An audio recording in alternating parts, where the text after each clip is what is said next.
మిత్రులారా, ఈరోజు మనము ఒక మనిషి కోసం మాట్లాడుకోవడానికి ఇక్కడ వచ్చి కూర్చోవడం జరిగింది. సహజంగా ఈ దసరా పండగ ముందు కొన్ని పదార్థాలు తయారు చేసి పెద్దలందరూ మన ఇంటికి వస్తారు కాబట్టి వాళ్ళ కొరకు మనం ఇవన్నీ కూడా తయారు చేయాలి, వాళ్ళు వచ్చి తింటారు వెళతారు అని మన ఒక సాంప్రదాయబద్ధంగా ఎప్పటి నుంచో తరతరాల నుంచి కూడా అట్లాంటి సాంప్రదాయాన్ని మనం పాటిస్తూ ఉంటాం. కానీ వాళ్ళు ఎవరు రారు అని మనకు తెలుసు, అవన్నీ మనమే తింటామని తెలుసు. అవన్నీ కూడా ఎలాంటి సాంప్రదాయానికి సంబంధం లేని విషయం అని కూడా మనకు తెలుసు. అన్నీ తెలుసు మనకి. మన మనసు అనేది ఉంటుంది, జ్ఞానం అనేది ఉంటుంది, సిక్స్త్ సెన్స్ అనేది ప్రతి మనిషికి ఉంటుంది. అది ప్రతి మనిషికి అర్థమవుతుంది. ఎవరు పెద్ద మనుషులు రారు, వాళ్ళ పేర్లు చెప్పుకొని మనం తింటామని తెలుసు. కానీ ఆ రోజు ఆ మనిషి కోసం ఒక మాట, ఒక మంచి మాట, అతను ఏం చేశాడు, ఎంతకాలం బతికాడు, కుటుంబం కోసం ఏం చేసిండు, సమాజం కోసం ఏం చేశాడని ఒక్క మాట కూడా మాట్లాడుకో.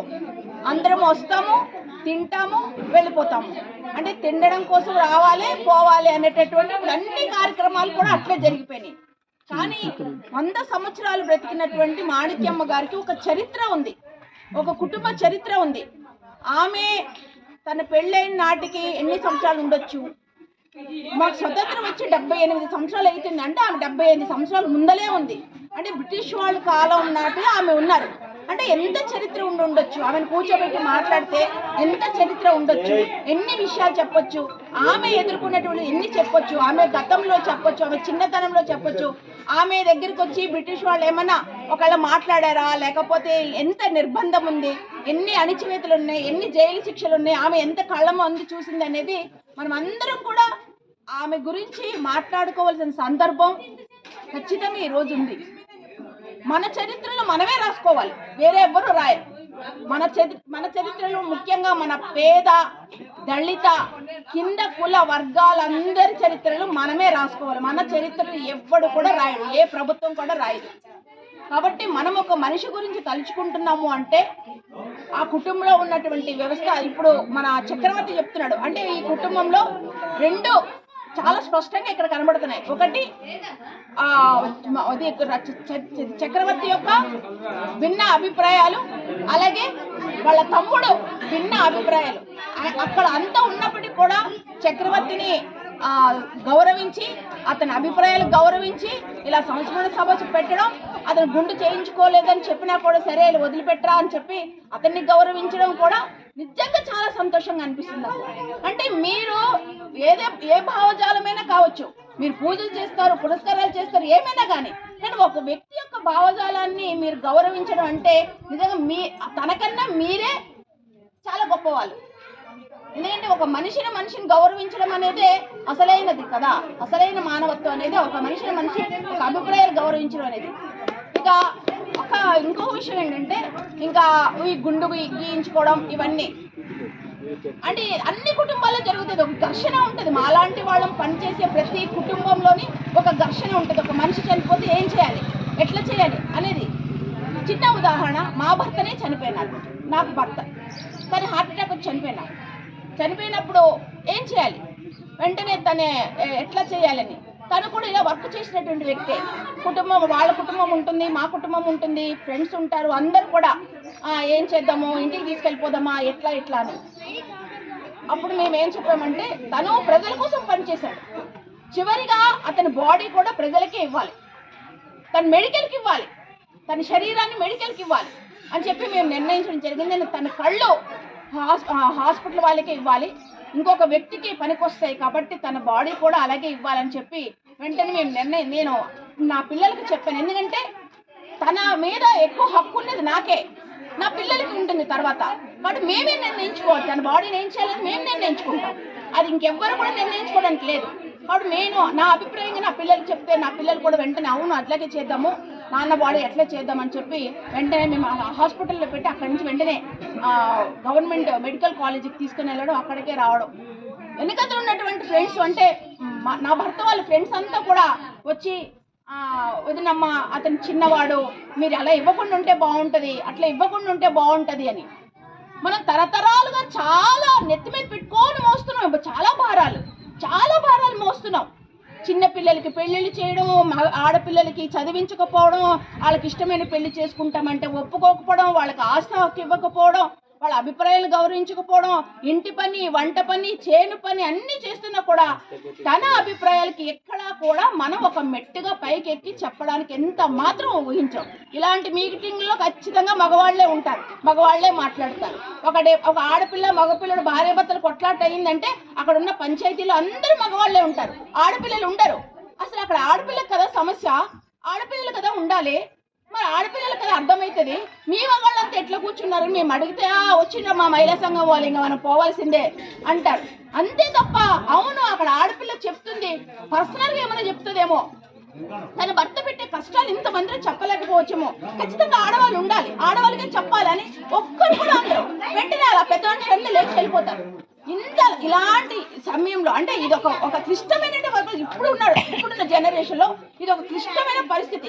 ఎందుకంటే మేము చెప్పేది కరెక్టే అనిపిస్తుంది, అవతల ఉన్న భావజాలం కరెక్టే అనిపిస్తుంది. ఇక్కడ ఏఐ అంటే ఒక మైండ్ ఏమో ఏఐ వైపు పరిగెడుతుంటది. కానీ మన ఆచారాలు, మన సాంప్రదాయాలు ఖచ్చితంగా పాటించాలరా అని కుటుంబం పిలుస్తుంటది. అప్పుడు మనం నిర్ణయించుకోవాలి ఎటువైపు ఉండాలి అనేది. పాతవన్నీ కూడా తగలబెట్టాలి, కొత్త బాటలు మాత్రం ఖచ్చితంగా వేయాలి. నూతన సమాజం కోసం, నూతన ఆలోచన విధానం కోసం, నూతన భావజాలం కోసం ఒక ఘర్షణ ఉంటుంది, ఒక భయంకరమైనటువంటి కొట్లాట ఉంటుంది. ఆ కొట్లాటను మనం ఛేదించాలి, ఆ కొట్లాటను మనం బద్దలు చేయాలి. అవన్నీ కూడా మనం ఛేదించి బయటపడితేనే ఈ విముక్తి అనేది ఖచ్చితంగా వస్తుంది. నేను నా భర్త ఇచ్చిన తర్వాత మేము నిశ్శబ్దం అయిపోయింది మా ఇంట్లో అంతా కూడా. నేను మరుసటి రోజు అంతా కూర్చొని ఏడుస్తుంటే మా పిల్లలు వచ్చి ఏమంటారంటే, ఈరోజు నువ్వు సంఘం పని ఏం లేదా, ఎందుకు కూర్చున్నావు ఇంట్లో అని అడిగింది. మరుసటి రోజే అంటే లేదు ఉంది కానీ నేనే పోలేదు, ఎందుకు పోలేదు అని అడిగింది. అంటే లేదు నాకు మనసు బాగలేదంటే, నువ్వు మనసు బాగున్నా బాగోకపోయినా నువ్వు వెంటనే బయటకు వెళ్ళిపో, నువ్వు వెళ్ళాలి, నీ పని నువ్వు చేసుకోవాలి, అయిపోయింది నాన్నది అయిపోయింది, నాన్నది చేసాము, నీ పని నువ్వు చేసుకోవాలని వాళ్ళు వెంటనే చెప్పడం జరిగితే నేను కొంచెం చాలా బాధ ఉన్నప్పటికీ కూడా మా పిల్లలు ఒకటే మాట చెప్పారు, అమ్మా ఇలాంటివన్నీ వాళ్ళకి ఇద్దరు కూడా గుండెలు చేపించుకోలేదు. బయటికి వెళ్ళిన తర్వాత అందరూ అడిగిండ్రంట, అందరు వీధిలో అంతా అడిగిండ్రంట, ఎందుకు గుండె చేపించుకోలేదు, ఎందుకు పాలకపోయినా గుండె ఎందుకు చేపించుకోవాలి, కూరగాయల పైన గుండె చేపించి మీరు వేరే కేస్టా, మీరు ఎక్కడ వాళ్ళు, అసలు ఈ దేశమేనా అన్నీ అడిగిండ్రంట. అన్నిటికీ ఒకటే చెప్పిందంట, లేదు మేము గుండె చేపించుకోవడానికి నాకు ఇష్టం లేదు, అసలు మేమే బాధలో ఉంటే మాకెందుకు గుండె చేస్తారు, మేమేమైనా తప్పు చేసినామా గుండు చేయడానికి, అసలు తప్పు చేసినప్పుడు కూడా గుండు చేయకూడదు, దాన్ని మేము వ్యతిరేకిస్తాం, అట్లాంటిది మాకు ఎట్లా చేస్తారు గుండు అని చెప్పి వాడు మా చిన్నోడైతే కొంచెం రెబల్గా మాట్లాడతాడు. వాడు గట్టిగా వాడిచ్చి వచ్చిన తర్వాత వాళ్ళు అడుగుతున్నారు, ఏంటమ్మా ఏంది గుండు చేపించంటే లేదండి మాకు ఇష్టం లేదు గుండు చేపించడానికి, అందుకే మేము చేపించలేదని సున్నితంగా చెప్పి రావడం జరిగింది. వెంటనే మా పిల్లలైతే మరుసటి రోజు నుంచే నన్ను బయటికి వెళ్ళాలి, నువ్వు పని చేయాలి, నీ విధానాలు నువ్వు పాటించుకోవాలమ్మా, అంతేగాని ఇవన్నీ ఇంటి పట్టు నుండి 10 రోజులు ఇంటి వరకు ఉండాలి, ఆ తర్వాత ఏదో చేయాలి, మేమైతే అలాంటి కార్యక్రమం కూడా చేయలేదు. 11వ రోజు ఏదో ఇలానే సంస్మరణ పెట్టి వాళ్ళ మిత్రులందరినీ పిలిచి మళ్ళీ తన గురించి మాట్లాడుకోవడం జరిగిందే తప్ప మేమేమి మళ్ళీ ఆ తద్దినాలు అలాంటివి ఇంతవరకు ఎప్పుడు చేయలేదు. దాని అలా చేయకపోతే మా ఆయన వచ్చి ఎందుకు చేయలేదు నన్ను అడగడు, ఏ వ్యక్తి అడగడు. మన తృప్తి కోసం, మన ఆనందం కోసం, మన ఆచారాల గురించి మాత్రమే చేస్తామే తప్ప వాళ్ళ గురించి మాత్రం ఏం చేయం. కానీ ఒక వ్యక్తి చనిపోతే ఆ వ్యక్తికి కులం అనేది ఉండదు. ఒక పుట్టుకకే ఒక బిడ్డ చనిపోయి రోడ్డు మీద పెడితే వాడికి ఏ కులం ఉంటుంది? ఆ బిడ్డని పెంచి పెద్ద చేస్తున్నప్పుడు వాడికి ఒక కులము, వాడికి ఒక మతము, వాడికి ఒక వర్గము, అవన్నీ మనం అంటగడతాం. అలాగే మనిషి చనిపోయిన తర్వాత కూడా అసలు అవన్నీ పోవాలి. కానీ మనం ఏం చేస్తామంటే అప్పుడు ఇంకా ఎక్కువ పెట్టుకుంటాం, ఇంకా చాలా ఎక్కువ పెట్టుకొని ఇంకా ఆ మనిషి చనిపోయిన తర్వాత వాడికి గుండు కొట్టించాలి, వాడికి తద్దినాలు పెట్టించాలి, వాళ్ళు మొయ్యాలి, వాళ్ళని ఈయన మొయ్యాలి, వాడిని ముట్టుకోకూడదు, వాడిని అంటుకోకూడదు అని చెప్పి ఆ కుటుంబాన్ని అంతా వెలివేసినట్టు చేస్తాం. ఎంత బాధాకరం అసలు. అది వాళ్ళకి మాత్రమే అర్థమవుతుంది, వేరే ఎవ్వరికి అర్థం అవ్వదు. ఇంకో మహిళలదైతే ఇంకా దారుణంగా ఉంటది. భర్త చనిపోయిన తర్వాత గాజులు బొట్టు అక్కడ ఆమెను పెళ్లి కూతురులాగా తయారు చేసి అక్కడే గాజులు బొట్టు తీయడం, ఆ 10 రోజు 3వ రోజు ఏదో ఆ మెట్టెలు అక్కడ తీసుకొని పోయి చేయడం, ఆమెని మొహం ఎవరూ చూడకూడదని చెప్పడం, ఇవి ఎంత భయంకరంగా ఉంటుందంటే నేను ఒక మహిళా సంఘంలో పనిచేసినటువంటి మహిళగా నేనే అనుభవించాను. నాకే అర్థమవుతుంది ఈ గాజులు ఎవరు వేసిండ్రు, తల్లిదండ్రులు వేసిండ్రు, భర్త పోతే ఎందుకు తీయాలి, ఈ బొట్టు ఎవరు పెట్టిండ్రు, తల్లిదండ్రులు పెట్టిండ్రు, భర్త పోతే ఎందుకు తీయాలి, మన ముఖం ఎందుకు చూడకుండా ఉంటారు వీళ్ళంతా కూడా. ఎంత అవమానకరం అసలు.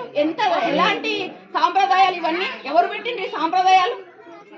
మరి ఈ సాంప్రదాయాల్ని బద్దలు చేసుకుంటూ మనం రాకపోతే ఇంకా మన సతీ సావిత్రిలాగా ఆ స్టేజ్ పరిస్థితిలో ఉండిపోతే, ఇంకా మన భర్త చచ్చిపోతే మనల్ని అక్కడే కట్టెల మీద పెట్టి చంపేసేటటువంటి పరిస్థితుల్లోనే ఉండేవాళ్ళం. అప్పుడు ఆడవాళ్ళు అక్కడ కొంతమంది వాళ్ళు ఫైట్ చేశారు కాబట్టి ఈరోజు మనం ఇంకా అలా బతికి మాట్లాడుతున్నాము, కొట్లాడుతున్నాము, పోట్లాడుతున్నాము, కనీసం ఆలోచన చేయగలుగుతున్నాము. కాబట్టి మహిళలంతా ఇప్పుడు చక్రవర్తి ఏ విధంగా అయితే ఆలోచన చేస్తున్నాడో అంతకన్నా చైతన్యంగా నాకు ఇక్కడ మహిళలు కనబడుతున్నారు. అందరూ కూడా చాలా యాక్టివ్ ఉన్నారు, చాలా బాగా మాట్లాడుతున్నారు. మీరందరూ కూడా సరైనటువంటి ఆలోచన చేయాలని చెప్పి కోరుకుంటూ థ్యాంక్ యూ.